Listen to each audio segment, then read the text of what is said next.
Les SUV ont le vent en poupe, les hybrides également. Kia propose donc tout à fait logiquement un SUV hybride, le Niro. Avec ses 4,36 m de long, il est plus petit que le Sportage et s'approche en taille d'un Qashqai, d'un ATK, d'un 3008 ou du Toyota CHR, lui aussi hybride, et en fait son seul concurrent direct. Le Niro utilise un 1,6 litre essence associé à un moteur électrique pour une puissance cumulée de 141 chevaux. Il s'agit d'une hybridation simple et non pas d'une hybride rechargeable.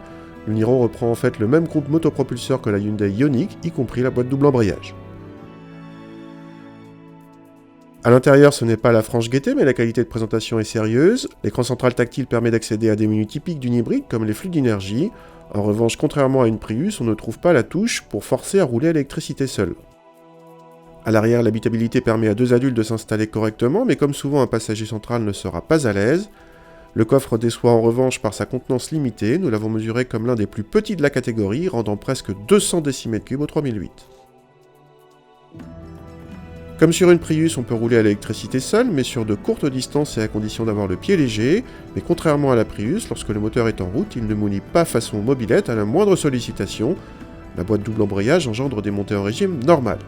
On apprécie comme sur la Ioniq la batterie et le moteur électrique qui répondent toujours présents pour ajouter un surcroît de couple agréable.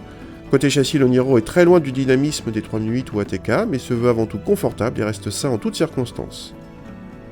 En consommation, nos mesures révèlent des chiffres équivalents entre notre Niro et le Toyota CHR hybride à 0,1 litre près, tous deux étant largement plus sobres que les SUV compacts essence de puissance voisine.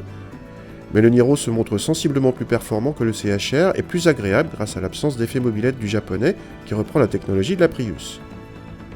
En termes de tarifs, notre version s'affiche à 29 000 €, soit un poil plus cher que le CHR hybride pour un équipement assez proche, mais il offre 7 ans de garantie contre 3 pour les modèles Toyota.